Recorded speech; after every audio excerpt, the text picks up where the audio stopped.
newsflash for those reporters and commentators. I'm not going to Washington to seek their good opinion. I'm going to Washington to serve the people of this great country.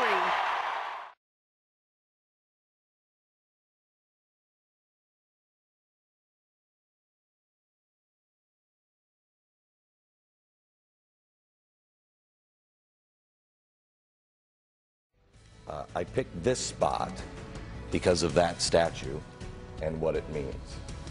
Before we start, Sarah, I want to read to you what I wrote last night in my journal, because it's about you. Tomorrow I meet Sarah Palin and family for the first time. I'm actually a little nervous, as she is one of the only people that I can see that can possibly lead us out of where we are. I don't know yet if she's strong enough, if she's well enough advised, or if she knows she can no longer trust anyone. I don't know if she can lead and not lose her soul. That is where I'd like to go for the next hour. Find out if this is the woman that could lead us and not lose her soul. Hang on, here we go.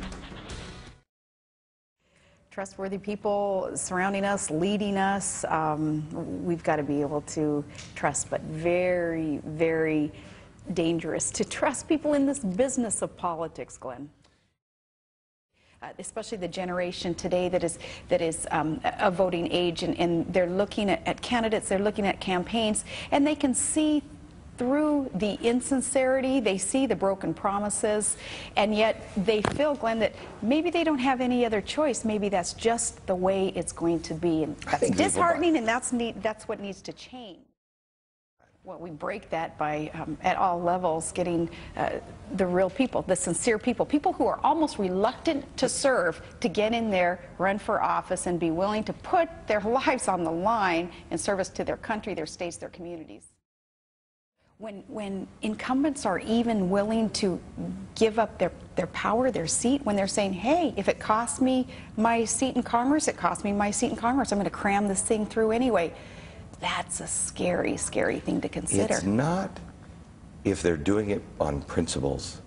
It is if they're doing it for bribes, money, power, position. I want to know what their principles are then. I want to know why they think that this is principled at all. Exactly right. Okay, back in just a second. I see truth to that in our society, in our culture, that there are so many Americans who believe that there aren't a whole lot of individuals that they can trust. So now let me... Being dedicated to God, to doing good for mankind and seeking his wisdom, we would be a blessed country. And so many of us today believe, okay, that hasn't changed, but are we doing our part to keep it going? Let me ask you.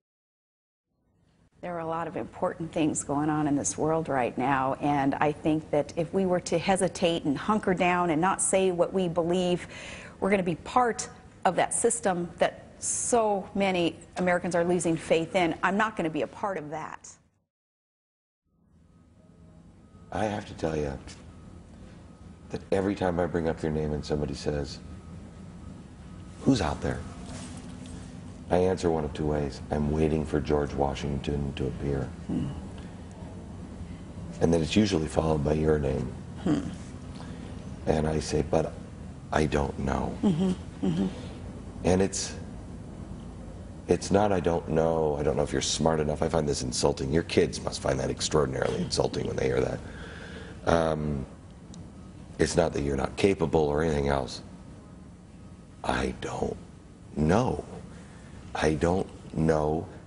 I can't give my trust out to anybody anymore. Yeah. Every time you do, they burn you. Yeah. Every time you're like, oh.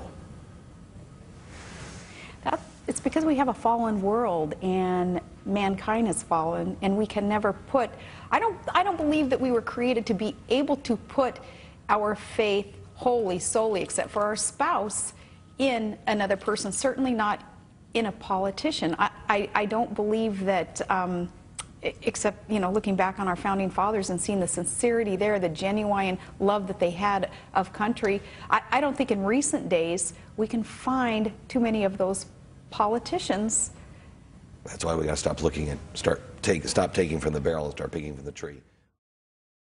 And they were led by, of course, George Washington, so he's got to rise to the top. Washington was the consummate statesman. He served, he returned power to the people. He didn't want to be a king. He returned power to the people. Then he went back to Mount Vernon. He went back to his farm.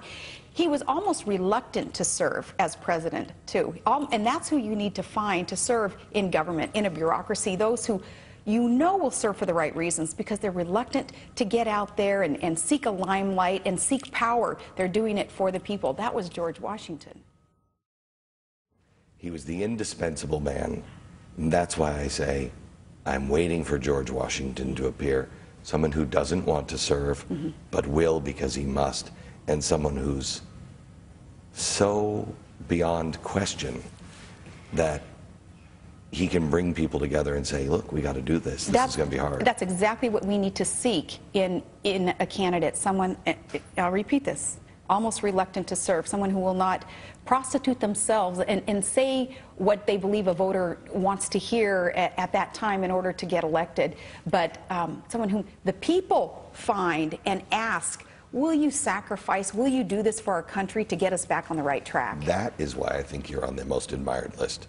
Because some people find you to be that. Because you came out of the blue, and you did serve, you were asked to serve, and you got butchered, and you continually get butchered, and yet you're still going. Well, let me tell you one thing in that vein. I would be perfectly happy to go back to Wasilla, Alaska with my 5 children and my grandson and raise a happy, healthy family, loving our great outdoors, doing the things that we do in Alaska. But if I believe that in some capacity I can help this great nation, I'm going to be willing to sacrifice and to change some things in my lifestyle in order to serve. Okay. That doesn't have to mean, though, top dog. That doesn't have to really entail having any kind of title.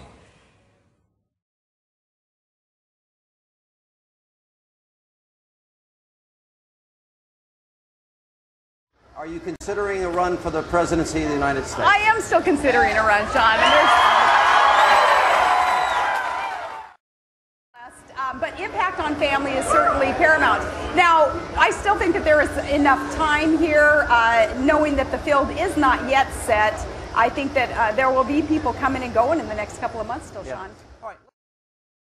I was thankful that some folks finally took off some gloves last night in the debate because the people of Iowa and everywhere else across this great country deserve people who are passionate about the change that needs to take place to get the economy back on the right track. Now, last night...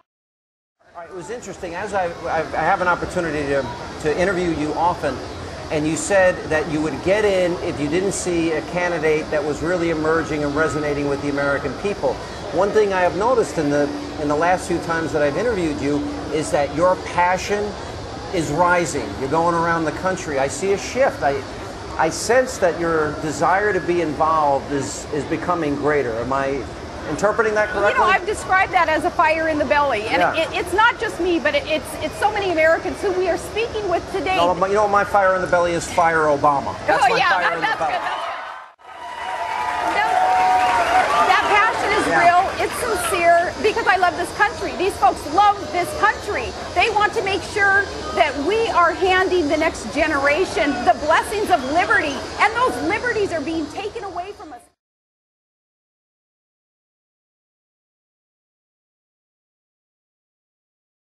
Each campaign that I've ever run in these 20 years of elected office have been kind of unconventional, right, Todd?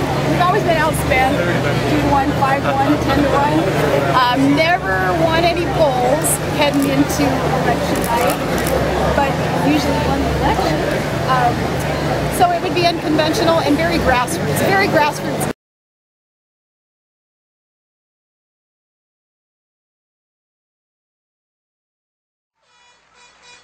America, we will always endure. We will always come through. We will never give up. We shall endure because we live by that moral strength that we call grace.